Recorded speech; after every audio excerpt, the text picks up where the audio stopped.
Hello, everybody. We are here today with Mr. Lowell Hays, and we are going to be asking him some questions about his relationship with Elvis and what he designed with him in the form of jewelry.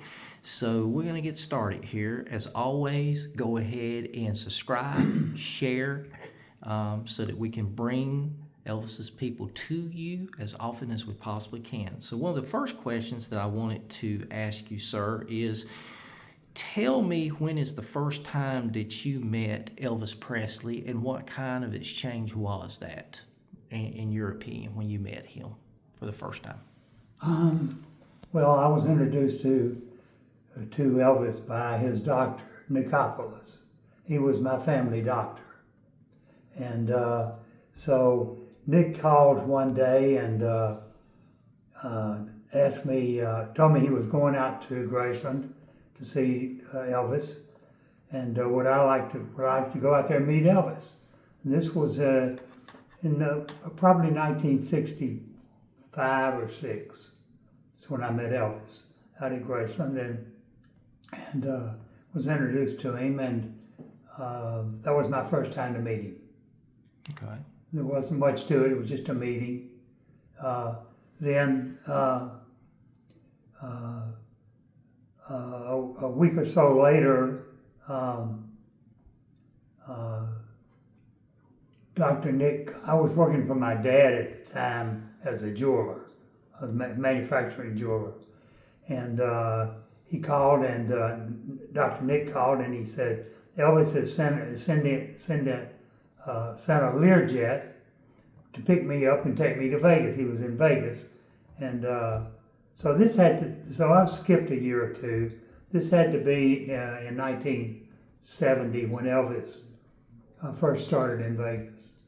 You guys remember I'm gonna be 86 next month. Wow. So I forget a little bit. But anyway, flew out to Vegas on a Learjet with Nick, and Elvis had the entire suite of the International Hotel upstairs, the entire top floor. So I spent most of several days up there with Dr. Nick and Elvis, and we kind of got bonded a little bit, got to be friends, talked about the jewelry business and how I grew up in the jewelry business and so forth with Elvis. So that was my first time to really get to know Elvis. Kind of tell us a little bit in your own story about the TCB necklace, how it kind of came about, and was it your idea, Elvis's idea, or a combination of both? So during that period of time, Elvis asked me if I could he showed me a TCB necklace he was wearing and asked me if I could make these. And I said, absolutely, there's nothing to it. And he says, well, I would like to give you the job of making them for me. Will you make me 12? And I said, sure, I'll make you 12 necklaces. So that's how it started. He gave me the necklace off his neck to use for a sample to copy. And he asked me if I would shorten the lightning bolt a little bit. It was longer, and it was like a needle, and it was sticking to people. He had some made by a jeweler in California, but that he didn't know very well. So he was, I guess he was happy to find a friend from Memphis to make them. So I made them for him, and that's how it started. Now, if you're asking about the design, the story I have is probably the closest to the true story. Is I was told that Elvis and Priscilla, flying back from Vegas, decided they needed a logo for their group. And they designed it on a napkin and had it made by this jeweler in California the first time. And that's where it started. Wow. What was the first show that the TCB jury showed up on stage? Do you recall maybe that concert or the place? No, I think he had them made before. I think he had them made maybe the first the first show in Vegas, whatever that was. Okay. That was late '69 or early '70. That's probably when the first time that he made a TCB for all the guys in his group. Okay. Yeah. And what other jewelry did you design for Elvis? We know you did the TCB. Were they, I take it that you did rings and other things for him as well? Oh, I did. Yeah, I did. I did a lot of jewelry for Elvis. You know, we would work together on some of the designs and a lot of the jewelry he bought. I had a jewelry store, you know, full of jewelry. Yeah. That was the business I was in, and so yeah, he would buy out of my cases, and then I would do some custom work for him. Like I made the Aloha concert ring, the big horseshoe ring he wore on the Aloha concert. There's dozens of them. The Maltese cross that Linda Thompson had made for him for Christmas. The big TCB ring, which was really his favorite ring. I made that for him. I made a lot of pieces for Elvis. Wow. A lot of historical pieces. The that you lion put together. necklace, you know, it goes on and on. Wow. What would you say of all the pieces that you designed for him, which was the most unique piece, would you say? I think absolutely the TCB ring was the most unique piece. He loved that ring. In fact, everybody knew that he did. I mean, when he passed away and they had him in his coffin out in front of Graceland, when I went out there to visit the view of the coffin, that he had that TCB ring. They had put that on his hand. Wow. Vernon put it on him, and Vernon knew that was his favorite ring. And yeah. How many different pieces would you say, total pieces you did for Elvis during his career, would you say, estimation? Well, counting all the pieces that he gave away as fast as he could buy them from me, over 100. Easily over 100 pieces. Right. What artists have come to you outside of Elvis and say, hey, we want you to design jewelry for us? Well, not a lot of artists have. I made a big 4-inch tall TCB necklace for Kiss. Wow. About 3 years ago. Instead of the normal size, I just made it 4 inch. I think it's 4 inches tall. Got pictures of him wearing it. Wow. And then there were some local artists in Memphis that I made jewelry for, but I didn't chase a lot of artists. To be honest with you, I had a couture jewelry store that I had to run, and that was my business. So I wasn't with Elvis 24/7, Right. although I was with him a lot. Right. Yeah. And that was going to be another question I was going to ask you. How often did you travel with Elvis? Well, honestly, I had carte blanche on the tours with Elvis. When I don't know how to say this. Sometimes I would fly out of Memphis with him when we started a tour, and travel with him maybe for a few cities, on a few tours. But then I would fly back to Memphis to take care of my store some. And sometimes I would fly back to end the tour. I had carte blanche on they were flying junket flights to Vegas twice a week during that time. I had carte blanche on those flights. I could hop on them whenever I wanted to and off of them. So I'd go back and forth to Vegas when he would call. I mean, he would call me any hours of the night or day or whenever and tell me that he had a friend he wanted to buy a diamond ring for, or a diamond and sapphire ring, or a diamond and emerald ring, or describe a ring a little bit, or a bracelet or a necklace. Right. And asked me what I had like that and could I bring it out there. It didn't matter to him where I was. Flying across the country didn't mean anything to him. It was wild. At the best I can tell you, it was a wild life for 7 or 8 years for me. Wow, that is incredible. Yeah. You know, you hear the stories about he wanted to get donuts, and he went up there and he flew to, I think, Denver to go get them, and then flew back to Memphis, and I mean, like 2, 3 in the morning, just like you said. Yeah. I mean, that sounds just like Elvis. Do you remember the last piece of jewelry you designed for him, what it was, and the date or the city where that was at? Yeah, we didn't call it this at the time, but it's now called the Last Concert Ring. It's a large square ring with 4 black star sapphires, and surrounded by diamonds all the way up and down the shank, and with a large center stone. Call it the Last Concert Ring, and I make it in costume jewelry now, and I make it in 14 karat with diamonds and black star sapphires. As a matter of fact, I just made one last month for a man from Australia. Wow. I get calls all over the world to make copies of Elvis's jewelry. Wow.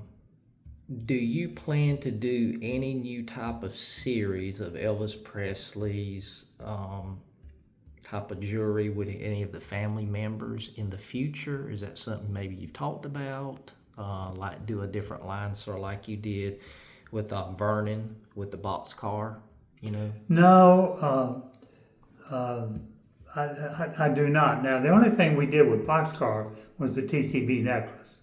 Okay. You know, during that period of time, we were selling them in movie magazines and everywhere else, and we sold 10 or 15,000 of them in the first year after Elvis died. They were made out of just pot metal, you know. But no, I have talked to Priscilla a few years ago about she called and wanted to have a meeting with me to discuss the possibility of doing a Priscilla line of jewelry. Right. And we discussed it, and she ended up having it done herself and had it made in China, and it was a total disaster. She needed me, but she just didn't know that. And they tried, it was just a disaster. That's all I can say. Your legacy, what do you want people to remember you for, legacy-wise? Well, you know, I was Elvis. I'm an honest and honorable person. Elvis completely trusted me. He would get into my jewelry case. I mean, he and I were so close. He would get into my jewelry case and pick out a piece of jewelry. And I better back up and tell you that a lot of times when I was on tour with him, I leave my case with him because it was safer with him than it was me wagging it around. And if we were in Vegas, a lot of times I'd just give it to him and he'd keep it in his room. And if he wanted to buy somebody a gift, the case was full of jewelry. He would open the case. It had my combination on the briefcase. He would open the case and find what he wanted and get it out. And our process was he would tear the tag off the ring and leave the tag in the case. And that was how we kept books. Because when I get back to Memphis, I'd send him a bill for the tags. And so you want to know what I want my legacy to be? I want it to be one of honor and integrity in my dealings with all of my customers in the jewelry business, and especially with Elvis. Well, that is certainly an honorable thing to leave as a legacy. How would you say, in your personal life, faith has kind of guided you through your career, guided you working with Elvis, working with others? How would you say faith has done that in your career?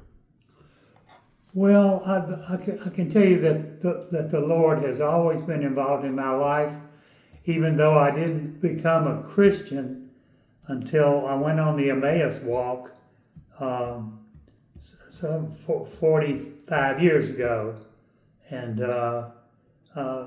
but I can tell you that before that, a lot of things happened to me in my life. When I look back, I know that God was with me and taking care of me.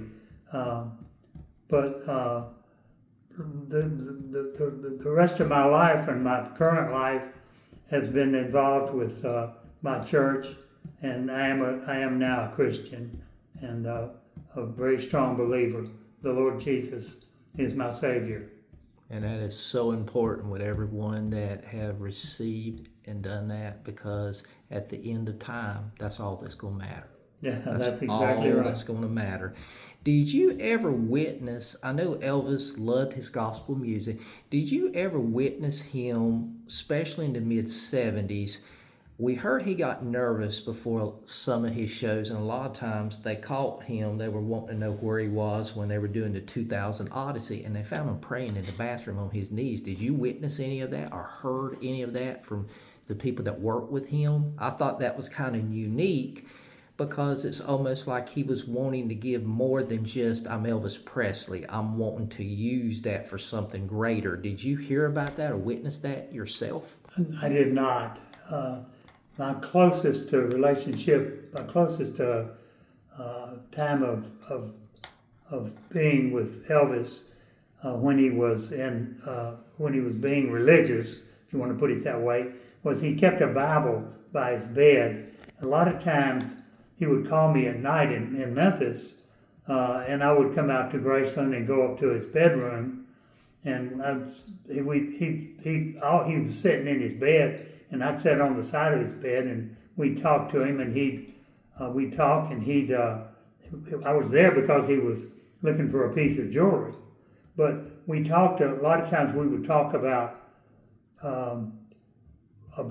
his faith, and sometimes we would get off on why one stone might mean something to him,